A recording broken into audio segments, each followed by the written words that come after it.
Hi hello friends, இன்னைக்கு நம்ம பார்க்கக்கூடிய கதை சற்று ஒரு வினோதமான கதைன்னு சொல்லலாம். ஆறு இருக்கு, பரிசல் இருக்கு, மூங்கில் தோட்டங்கள் இருக்கு, நெல் வயல்கள் இருக்கு. இது அத்தனைக்கும் நடுவுல ஒரு 19 வயது பெண் வசிக்கிறா. நல்ல ஒரு காற்று வீசுது. அந்த வீட்டை சுத்தியே ஒரு நல்ல மனம், நல்ல ஒரு இயற்கை சூழல் அமைப்போட இருக்கு அந்த வீடு. ஆஃபியா அந்த வீட்டுல வளர்க்குற, அவ தனியா தான் வசிக்கிறா.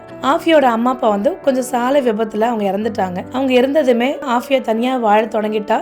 சொந்த கால நிக்கணும்ன்ற எண்ணம் ஆஃபியாவுக்கு வந்துருச்சு. ஆஃபியா அவளுக்கு ஊர்ல கிடைக்கிற வேலை எல்லாம் செய்ய ஆரம்பிச்சா. அதான் நெல் அறுவடை செய்யறது, ஸ்கூல்ல போய் ஏதாவது சொல்லி தரது, அந்த மாதிரி அவளுக்கு என்னென்ன வேலை கிடைக்குதோ எல்லா வேலையுமே செய்ய ஆரம்பிச்சா. அவர் உயிர் வாழ்வதற்காக அவளுக்கு என்ன வேலை கிடைச்சாலும் அதை செய்ய ஆரம்பிச்சா. ரொம்ப நல்ல பெண், அமைதியான பெண். ஆஃபியாவுக்கு ஒரு நல்ல பழக்கம் இருக்கு. எந்த வேலை முடியுதோ இல்லையோ, ஆனா அவ சாமிக்கு, அதாவது அல்லாஹ்வை ஓதுற பழக்கம் அவளுக்கு அதிகமாவே இருக்கு. அல்லாஹ் மேல நல்ல பற்று இருக்கு. அதனால அவ எப்பவுமே ஈஷா தொழுகைக்கு அப்புறம் என்ன பண்ணுவா அப்படின்னா, தொழுகை பண்றத ஒரு நல்ல பழக்கமா வச்சிருந்தா. அவளுக்கு கடவுள் பக்தி ரொம்ப அதிகம். அவ வீட்டுல தனியா இருக்கா, தனியா இருந்து தொழுதுட்டே இருக்கும்போது திடீர்னு ஒரு நிழல் பாக்குறா. நிழல் பார்த்தோன்னே ஆஃபியாவுக்கு ரொம்ப பயம் அதிகமா வந்துருச்சு. அதனால என்ன பண்றா, ரொம்ப சத்தமா தொழுக ஆரம்பிச்சிடுறா. தொழுது முடிச்சதுக்கு அப்புறம் வீட்டுக்கு வெளில வந்து பாக்குறா.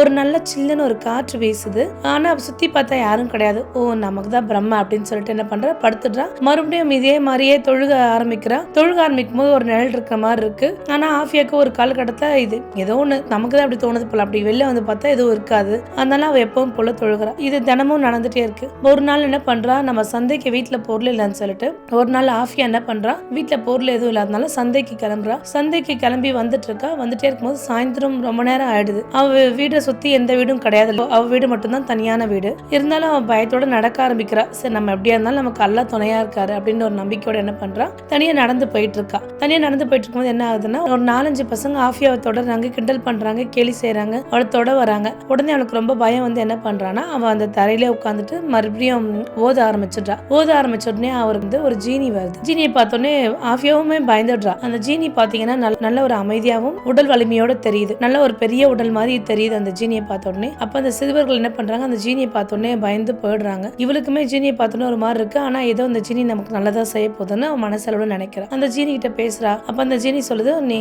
சாயந்தரம் ஆயிடுச்சு, நீ தனியா தானே இருக்க வீட்டுல, நீ ஏன் இந்த நேரத்துக்கு வர அப்படின்னு, நானே உன்னை வீட்டுக்கு கொண்டு போய் விடுறேன் அப்படின்னு சொல்றா. சரின்னு சொல்லிட்டு என்ன பண்றா, அமைதியா 2 பேருமே நடந்து வீட்டுக்குள்ள வந்துடுறாங்க. ஜீனியும் ஆஃபியா வீட்டுக்கு வரைக்கும் வந்துடுறாங்க. சரி வாங்க எங்க வீட்டுக்கு அப்படின்னு சொல்றா. ஆனா ஜீனி பேசுறதெல்லாம் ஆஃபியாவுக்கு ரொம்ப பிடிச்சிருது.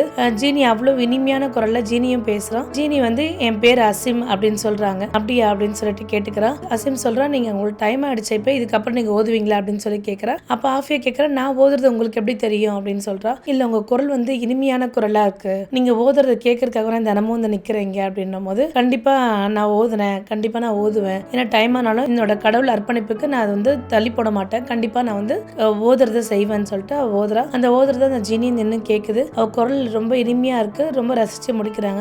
ஓதிய முடிச்சதுக்கு அப்புறம் வாங்க எங்க வீட்டுக்குள்ளன்னு சொல்லி கூப்பிடுறா. இல்ல நான் வரல, நீங்க போங்க அப்படின்றா. ஏன்னா அந்த ஜீனியை பார்த்த உடனே ஆஃபியாவுக்கு ரொம்ப பிடிச்சிருது.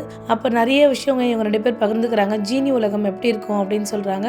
அப்ப பாத்தீங்கன்னா ஜீனி வானம் மரகத போல பச்சையா இருக்கும். அங்க நெருப்பு மலைலாம் இருக்கு, அங்க தரை கண்ணாடி மாதிரிலாம் இருக்கும் அப்படின்னு சொல்லிட்டு ஜீனி சொல்லுது. ஜீனி சொல்றதெல்லாம் கேட்டு தன்னையே மெய் மறக்கிறா ஆயிஷா. அப்ப ஜீனி ஒரு கட்டத்துல என்ன சொல்றது, எனக்கு உன்னை ரொம்ப பிடிச்சிருக்கு, நம்ம கல்யாணம் பண்ணிக்கலாமா அப்படின்னு சொன்ன உடனே ஆஃபியாவும் எந்த ஒரு இதுவும் சொல்லாம, இல்ல கண்டிப்பா பண்ணிக்கலாம் சொல்லிட்டு 2 பேருமே கல்யாணம் பண்ணிக்கிறாங்க. கல்யாணம் பண்ணிட்டு அன்னைக்கு அவங்க வாழ்க்கைய வாழ்றாங்க. அதாவது ஜீனி முறைப்படி அவங்க கல்யாணம் பண்ணிக்கிறாங்க. கல்யாணம் பண்ணி அவங்க வாழ்க்கை வாழ ஆரம்பிக்கிறாங்க. அப்ப அந்த ஊர்ல உள்ள ஒரு வயதான பெண்மணி ஆஃபியா வீடு பக்கமா வரா.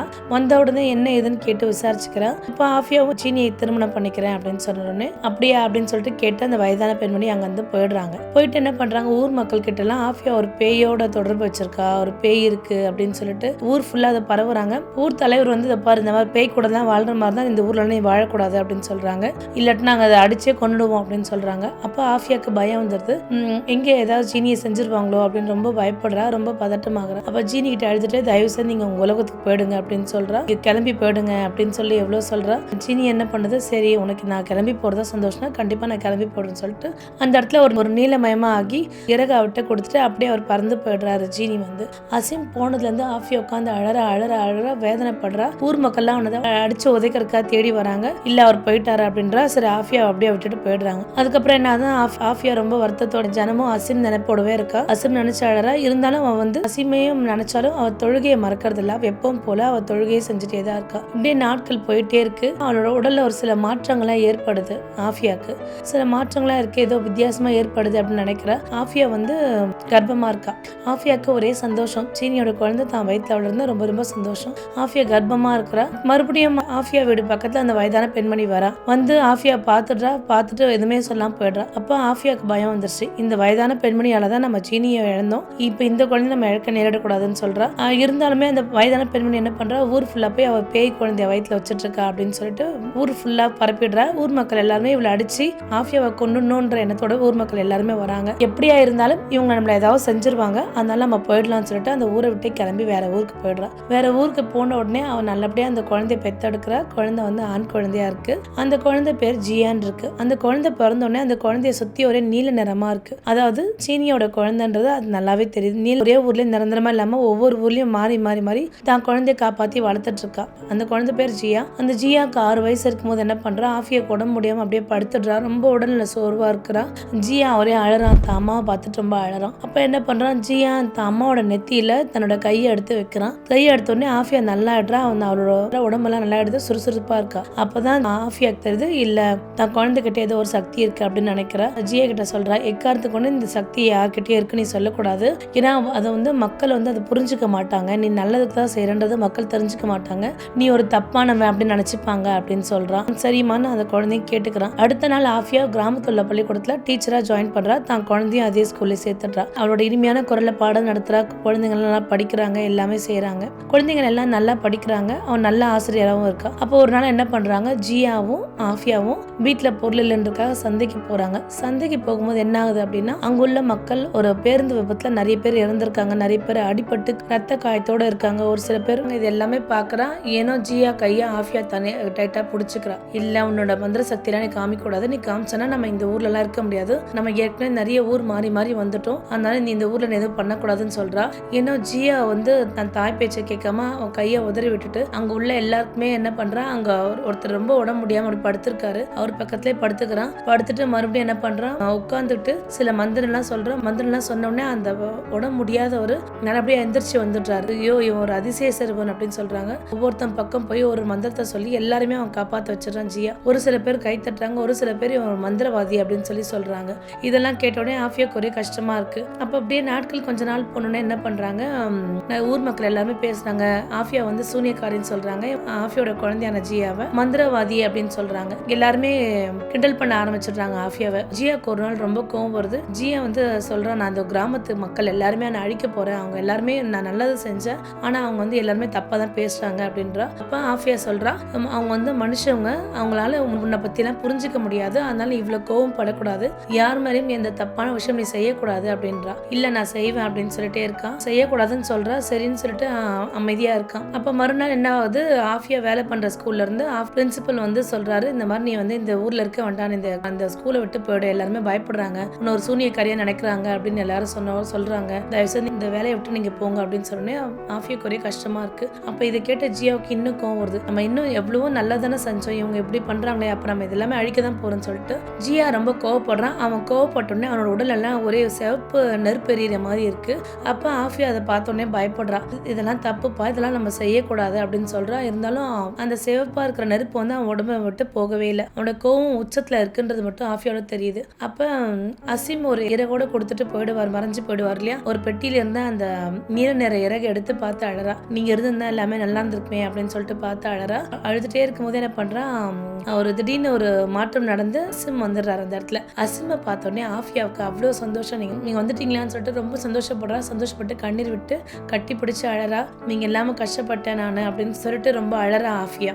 அப்போ அவர் சொல்றாரு, நான் உங்களை தூரத்துல இருந்து பார்த்துட்டு தான் இருந்தேன், என்னோட ஜீனி முறைப்படி நான் வந்து சில தப்புல இருந்ததால என்னால ஜீனி உலகத்துல இருந்து வர முடியல, இப்ப நான் அனுபவிச்சு முடிச்சுட்டேன், அதனால தான் இப்ப என்னால வர முடியுது அப்படின்னு சொல்றா. அப்ப நீங்க வந்து நம்மளோட குழந்தைகிட்ட பேசுங்க அப்படின்னு சொல்றான். நான் குழந்தைகிட்ட பேசுறேன். அப்ப வந்து ஜியா, மனிதர்கள்னா நம்மளோட உணர்ச்சிகளை புரிஞ்சுக்க முடியாது அவங்களால, அதனால நீங்க யார் மீது நம்ம கோவப்படுறதுக்கு நமக்கு அருகதை கிடையாது, மனிதர்கள் மீது நம்மளோட சக்தியை பத்தி புரிஞ்சுக்கிற அளவுக்கு தெரியாத மனிதருக்கு, அதனால அவங்க மீது நீ கோவப்படக்கூடாதுன்னு சொல்லிட்டு ரொம்ப அன்பான மென்மையான குரல்ல சொல்றா. ஏன்னா அப்பா சொல்றதை கேட்டுட்டு ஜியாவும் சரிப்பா சரி அப்படின்னு சொல்றான். ஏன்னா ஊர் மக்கள் எல்லாருக்குமே இந்த பையன் இருக்கிறதால பயம் வந்துருச்சு. ஏன்னா ஊர் எதை அழிச்சிட போறாங்க, அதனால என்ன பண்றாங்க, எல்லாருமே ஒரு கட்டையில நெருப்பை சுத்தி எடுத்துட்டு இந்த கூரையோட நம்ம எரிச்சிடலாம், அதாவது ஆஃபியா குழந்தையும் கொண்டுடலான்ற எண்ணத்தோட எல்லாரும் ஊர் மக்கள் எல்லாருமே கிளம்பி வராங்க.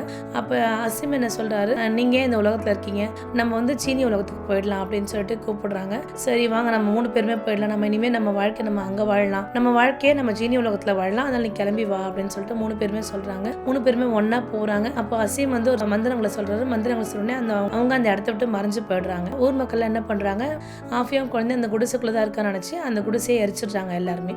அப்போ ஆஃபியா சீனி உலகத்தில் போகிறா. சீனி உலகம் ரொம்ப அழகாக இருக்குது. அதாவது சீனி உலகத்தில் வானம் எல்லாம் மரகத பச்சை போல ஒரே பச்சை பசேல்னு இருக்குது. நெருப்பு மலை வீசுகிற புகை வந்து ஒரு நல்ல இசையோடு வர மாதிரி இருக்குது. ரொம்ப அழகாக இருக்குது அந்த உலகமே. அதாவது சொர்க்கம் போல இருக்குது ஜீனி உலகம். ஜீனி உலகத்தில் பார்த்தீங்க அப்படின்னா தரையெல்லாம் கண்ணாடியாலான தரை, இலைகள் எல்லாமே கண்ணாடியான இலைகள். அந்த உலகம் பார்க்கவே அவ்வளோ அழகாக இருக்குது. இருந்தும் ஆஃபியா அந்த இடத்துக்கு போயும் தன்னோட தொழுகை நிப்பாட்டாம எப்பவும் போல தொழுகை செஞ்சுட்டு இருக்கா. எப்படியே அவங்க வாழ்க்கை ரொம்ப சந்தோஷமா வாழ்ந்துட்டு இருக்காங்க.